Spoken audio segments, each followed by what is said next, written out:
Thank you. When I came into office, I promised to look at the world's challenges with open eyes and very fresh thinking. We cannot solve our problems by making the same failed assumptions and repeating the same failed strategies of the past.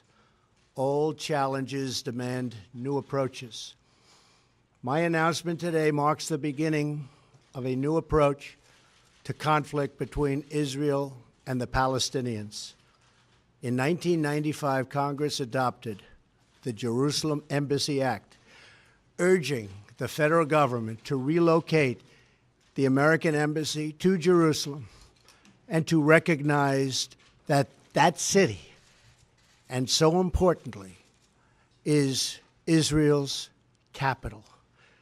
This act passed Congress by an overwhelming bipartisan majority and was reaffirmed by a unanimous vote of the Senate only 6 months ago.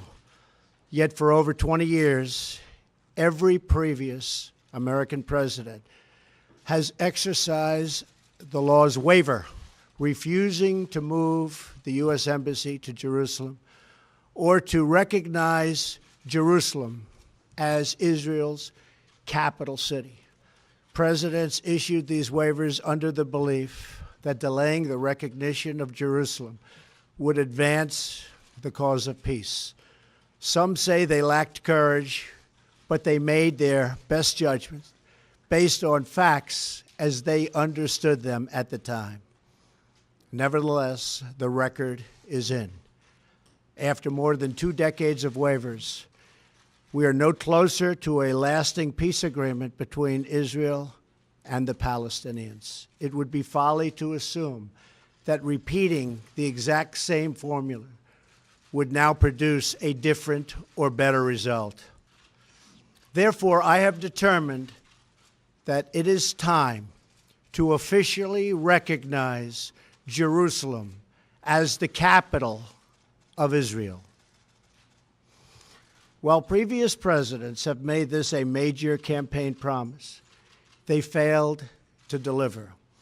Today, I am delivering.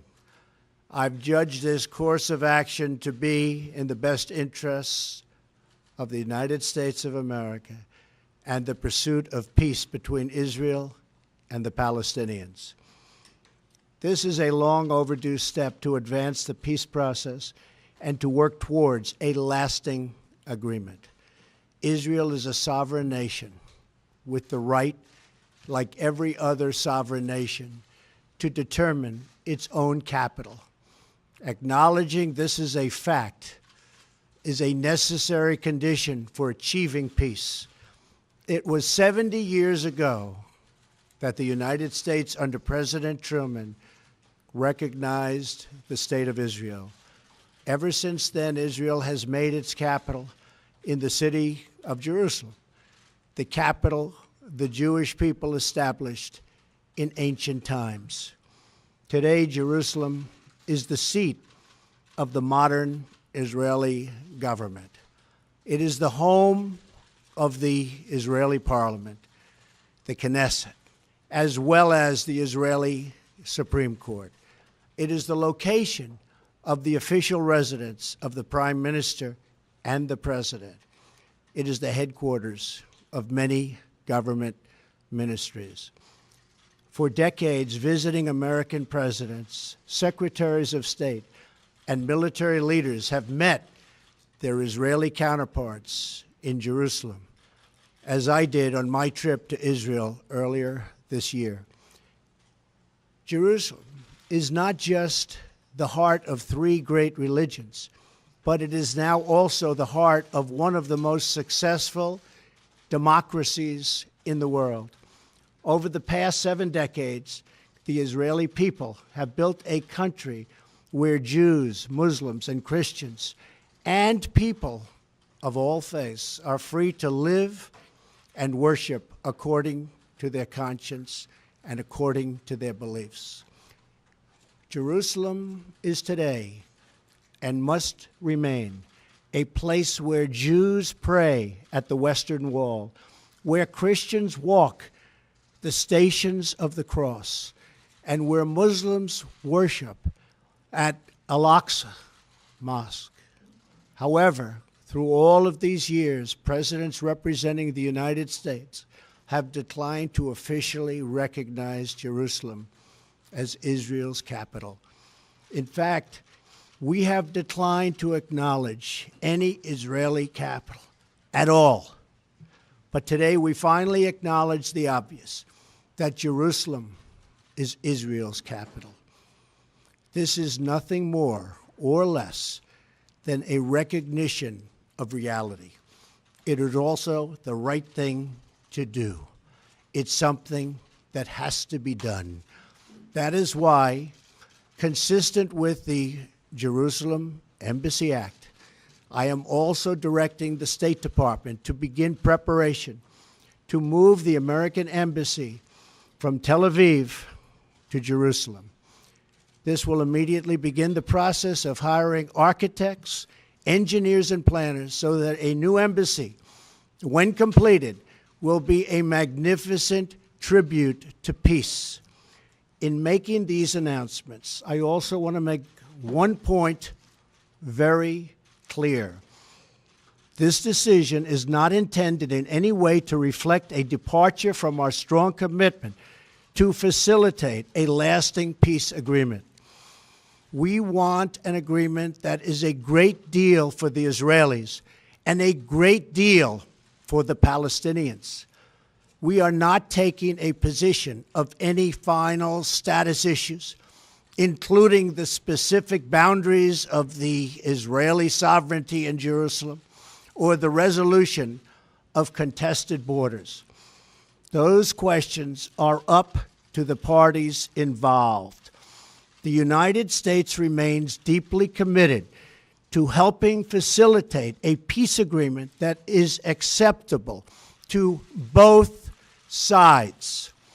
I intend to do everything in my power to help forge such an agreement.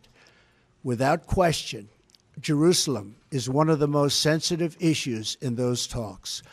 The United States would support a two-state solution if agreed to by both sides. In the meantime, I call on all parties to maintain the status quo at Jerusalem's holy sites, including the Temple Mount, also known as Haram al-Sharif. Above all, our greatest hope is for peace, the universal yearning in every human soul. With today's action, I reaffirm my administration's longstanding commitment to a future of peace and security for the region. There will, of course, be disagreement and dissent regarding this announcement. But we are confident that ultimately, as we work through these disagreements, we will arrive at a peace and a place far greater in understanding and cooperation. This sacred city should call forth the best in humanity, lifting our sights to what it is possible, not pulling us back and down to the old fights that have become so totally predictable. Peace is never beyond the grasp of those willing to reach it. So today we call for calm, for moderation, and for the voices of tolerance to prevail over the purveyors of hate. Our children should inherit our love, not our conflicts. I repeat the message I delivered at the historic and extraordinary summit in Saudi Arabia earlier this year. The Middle East is a region rich with culture, spirit, and history. Its people are brilliant, proud, and diverse, vibrant, and strong. But the incredible future awaiting this region is held at bay by bloodshed, ignorance, and terror. Vice President Pence will travel to the region in the coming days to reaffirm our commitment to work with partners throughout the Middle East to defeat radicalism that threatens the hopes and dreams of future generations. It is time for the many who desire peace to expel the extremists from their midst. It is time for all civilized nations and people to respond to disagreement with reasoned debate, not violence. And it is time for young and moderate voices all across the Middle East to claim for themselves a bright and beautiful future. So today, let us rededicate ourselves to a path of mutual understanding and respect.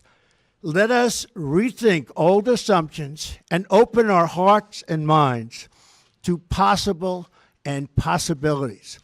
And finally, I ask the leaders of the region, political and religious, Israeli and Palestinian, Jewish and Christian and Muslim, to join us in the noble quest for lasting peace. Thank you. God bless you. God bless Israel. God bless the Palestinians. And God bless the United States. Thank you very much. Thank you.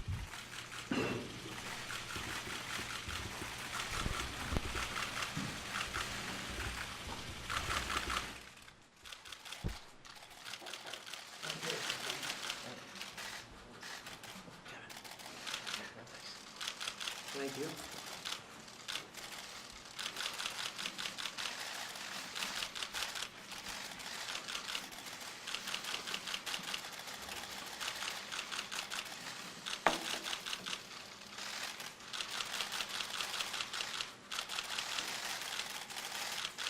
Thank you very much.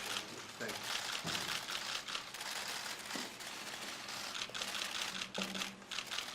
Thank you. Thank you very much.